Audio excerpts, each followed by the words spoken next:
Simposium 9 ini akan dipandu oleh moderator yang terhormat, Dr. Muhammad Ilham Aldika Akbar, spesialis obstetri dan ginekologi konsultan. Sebelumnya saya akan membacakan CV singkat dari moderator.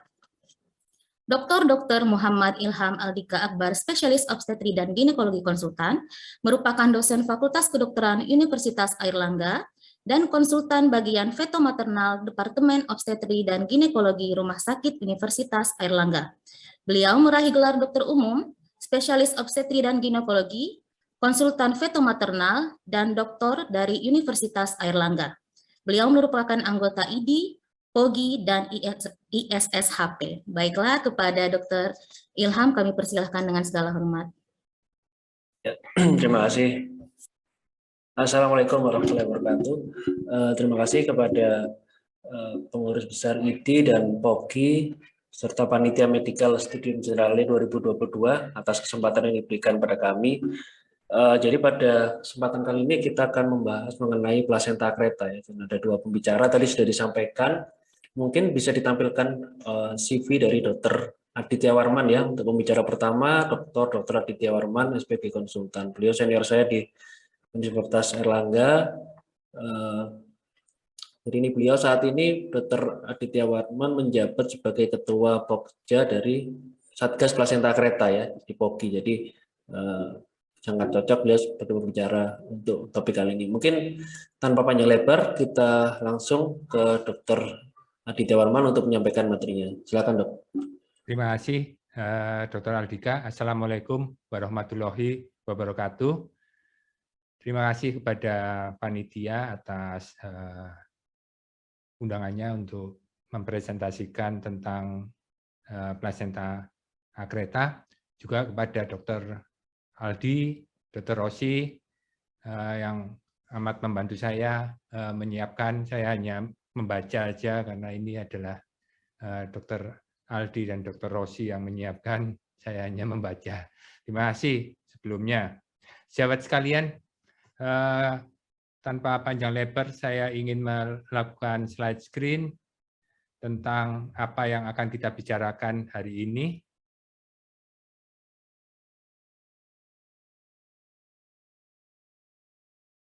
Mohon saya diberitahu kalau ternyata suara maupun slide screen saya tidak jelas. Rasanya jelas ya, Dr. Aldi? Jelas, Dok. Terima kasih, Dr. Aldi. Jadi, topiknya adalah penyebab dan faktor risiko plasenta akreta.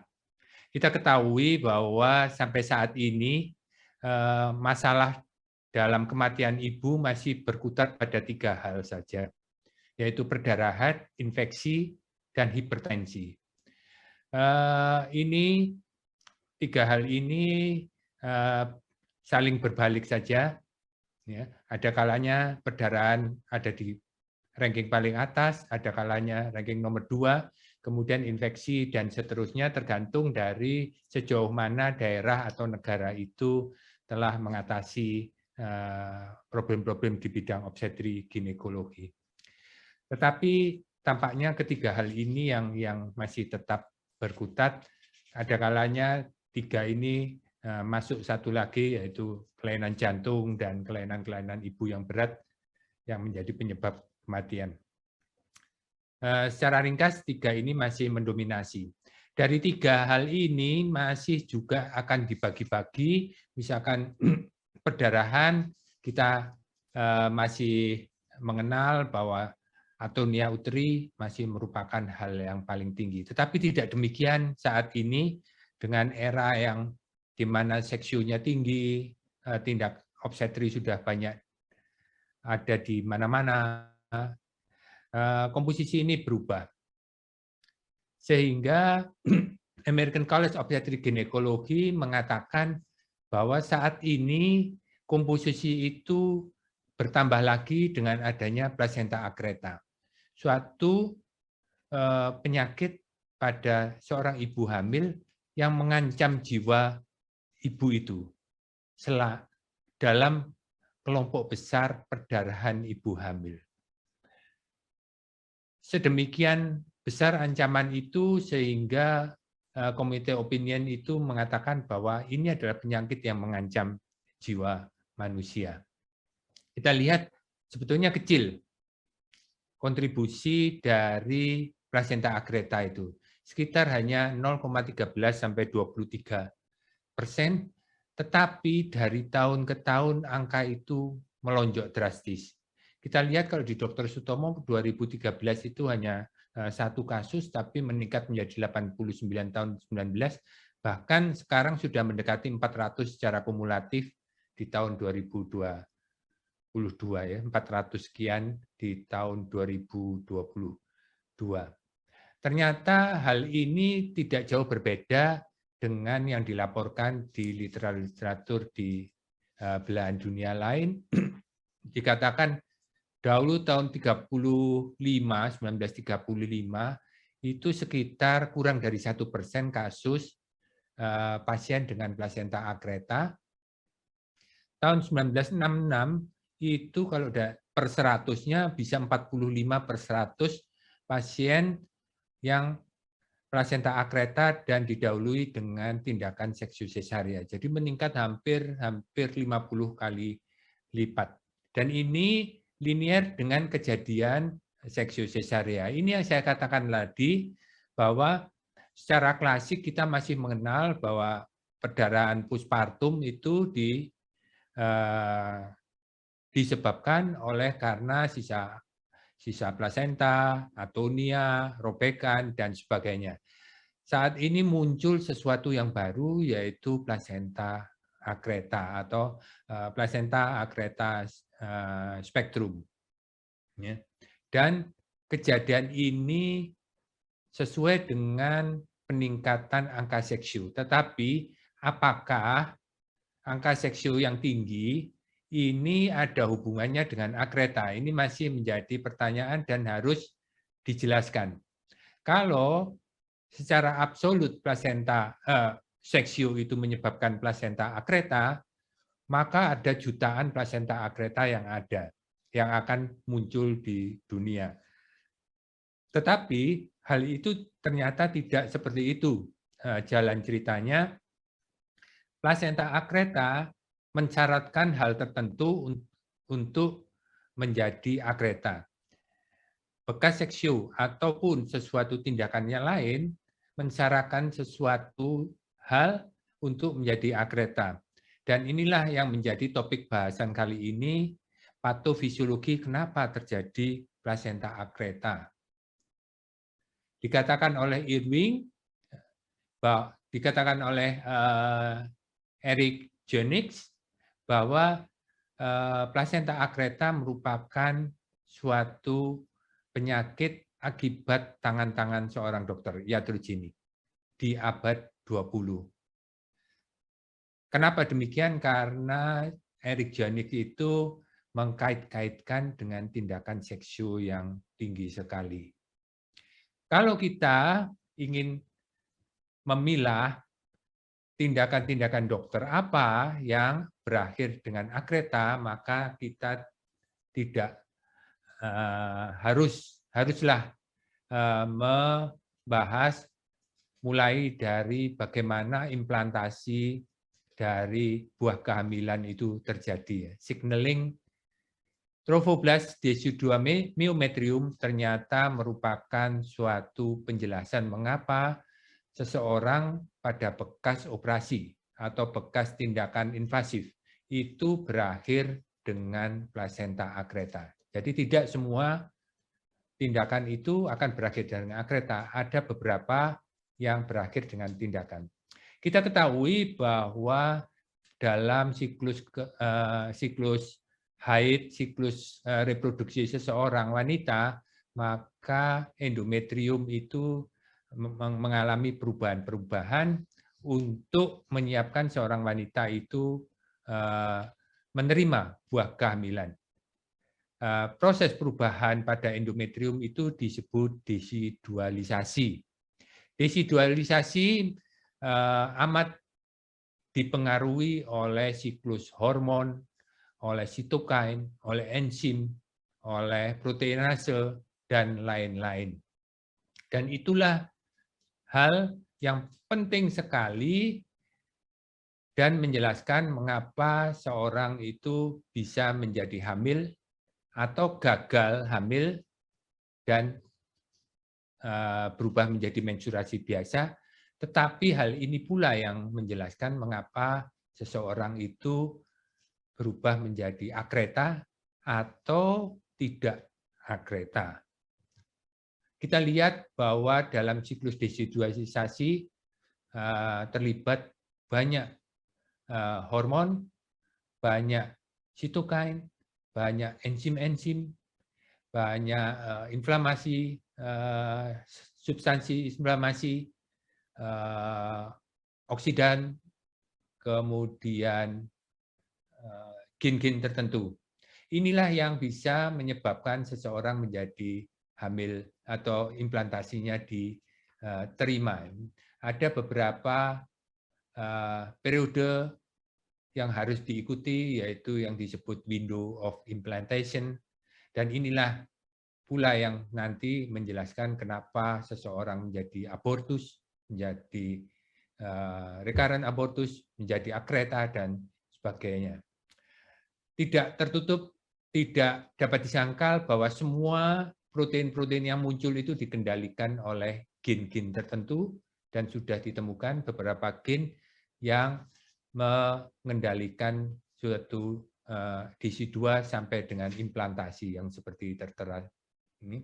Secara ringkas kemudian kita bisa mengetahui bahwa pada saat desidualisasi sampai dengan implantasi dikendalikan oleh hormon, estrogen, progesteron, human chorionic gonadotropin, faktor imunologi IL-1, IL-10, IL-6, HLG, kemudian sitokain, leukemia, inhibiting factor, dan sebagainya, protease, MMP, dan sebagainya, merupakan suatu protease yang gunanya untuk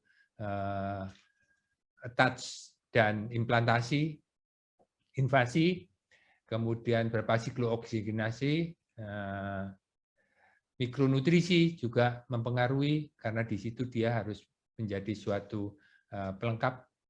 Kemudian semua hal itu harus tercermin bahwa endometrium berubah menjadi DC2 dan sel-selnya menjadi pinopoda ya, untuk menangkap buah kehamilan. Ini semua kalau tidak terjadi, buah kehamilan tidak menempel. Kalau menempel pun harus dilakukan suatu kendali-kendali. Nah, ini kendalinya. Ternyata DC2 merupakan pengendali utama untuk terjadinya suatu implantasi kehamilan yang baik. Ya. Tightly regulated, jadi demikian ketat untuk melakukan regulasi. Dan selalu balance. Kalau terjadi suatu imbalance, apa yang terjadi? Kalau invasinya terlalu dangkal, kita mengenal preeklamsi dan IUGR. Trophoblastic disease merupakan trophoblast yang melakukan invasi yang sedemikian karena sel-sel trophoblast ini berubah menjadi suatu sel yang ganas. Ya, bisa metastase kemana-mana. Akreta diyakini tidak mengalami perubahan menjadi invasi yang ganas. Akreta ternyata selnya itu normal. Nah, mengapa terjadi suatu invasi sehingga terjadi suatu plasenta akreta? Diyakini karena terjadi suatu malfungsi dari DC2 oleh karena adanya defek pada DC2 dan myometrium. Inilah yang diyakini saat ini mengapa terjadi suatu plasenta akreta. Ini adalah skema yang saya katakan tadi, bisa IUGR, bisa abortus, bisa preeklamsia, dan juga bisa akreta dengan penjelasan yang ternyata sedikit tidak sama dengan preeklamsi ya, terkait dengan invasiveness. Nah, ini yang diyakini oleh Cheng, Cohen, Ernst, dan Biron. Jadi inkreta dan pekreta itu sebetulnya trophoblast normal yang karena menempel pada daerah dehiscence of scar, sehingga tidak melewati atau tidak ada signaling antara trofoblas dengan DC2, menyebabkan trofoblas ini langsung melakukan komunikasi signaling ke myometrium, dan akibatnya terjadi suatu invasi karena sifat trofoblasnya yang tidak terkendali. Terkendali di sini adalah pada kondisi normal dikendalikan oleh DC2.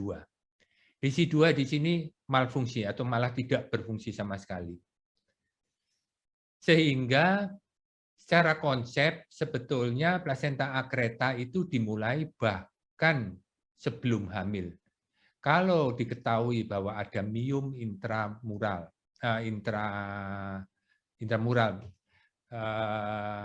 serosa, submukus myom misalkan, kemudian ada suatu defek-defek pada endometrium dan sebagainya, atau tindakan operasi misalkan, maka defek itu merupakan suatu locus minoris untuk terjadinya plasenta akreta bila tidak terjadi penyembuhan yang sempurna, maksudnya DC2-nya berfungsi dengan baik.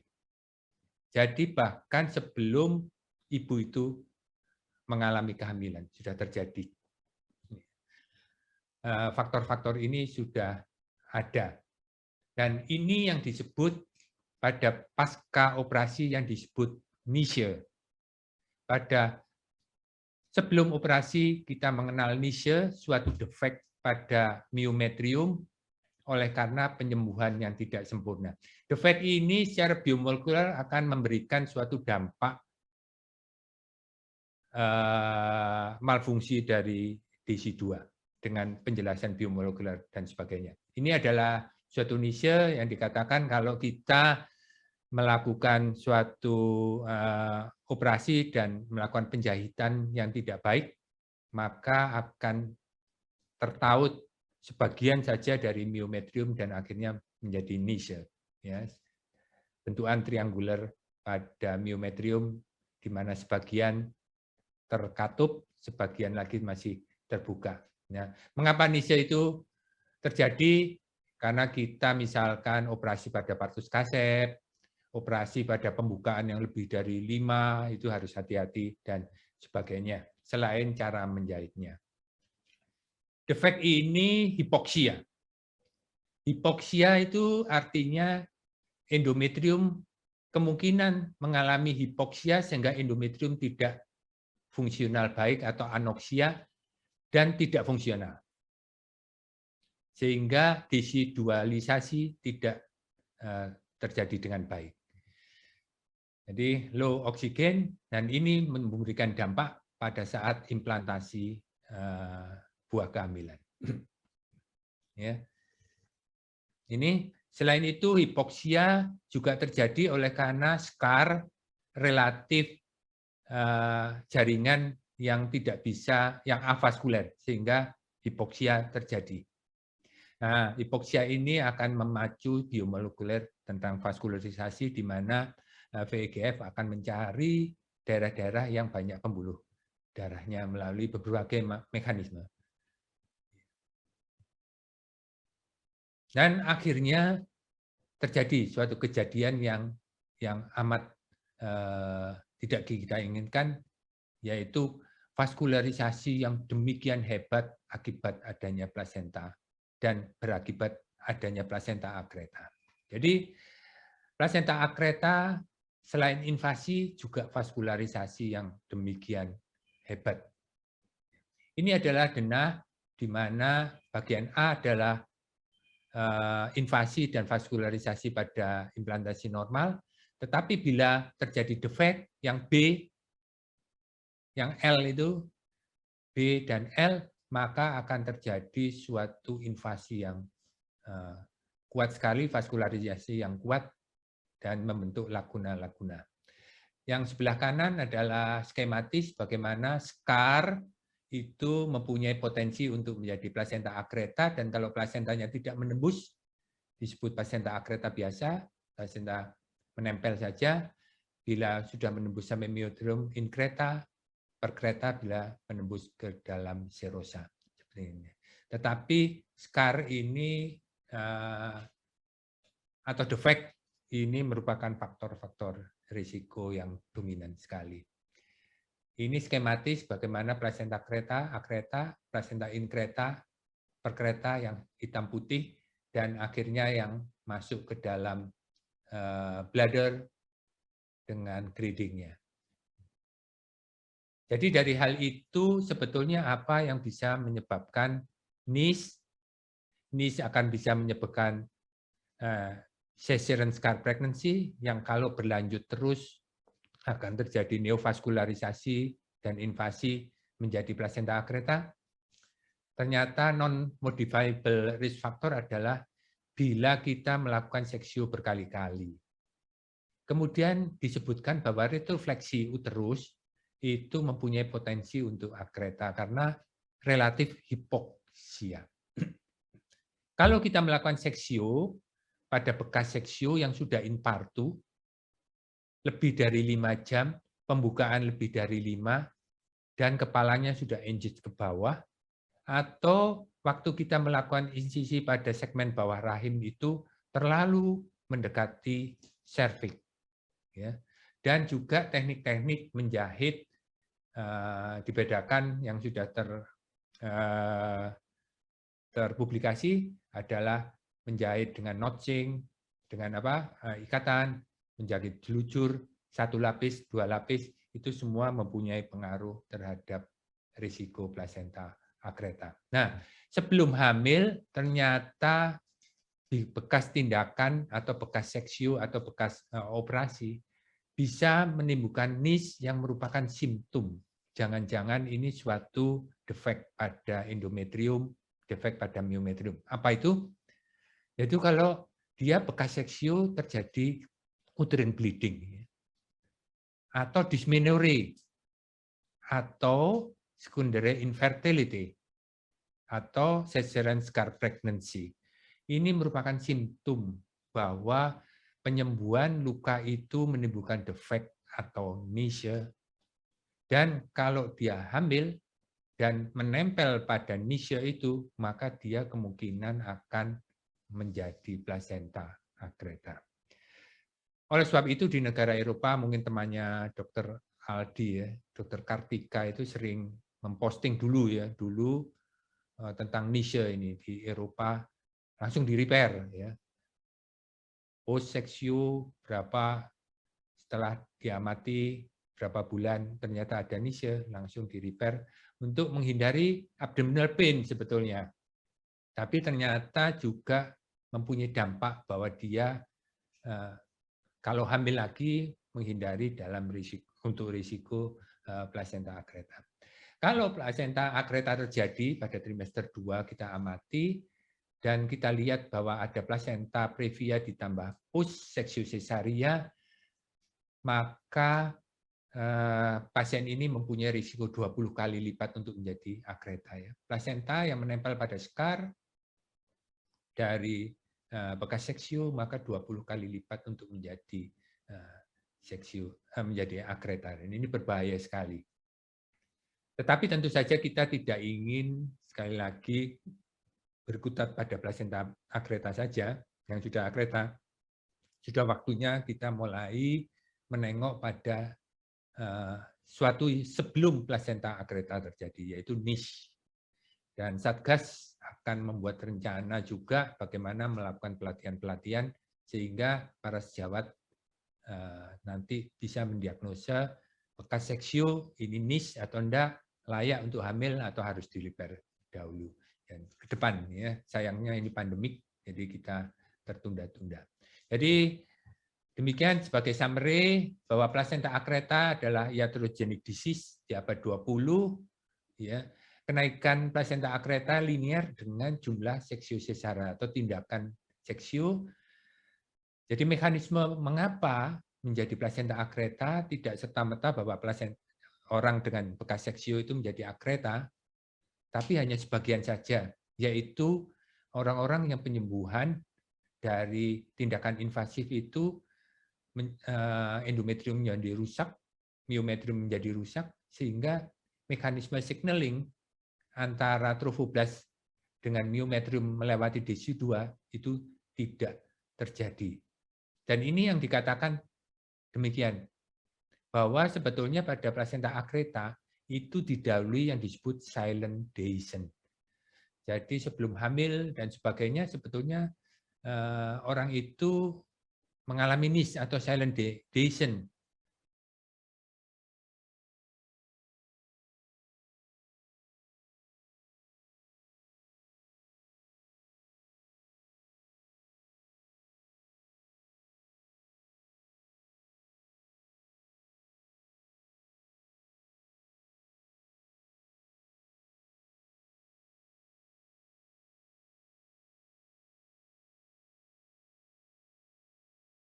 Ya, terima kasih Dr. Aditya Warman atas presentasinya yang sangat menarik ya mengenai patogenesis dari plasenta akreta.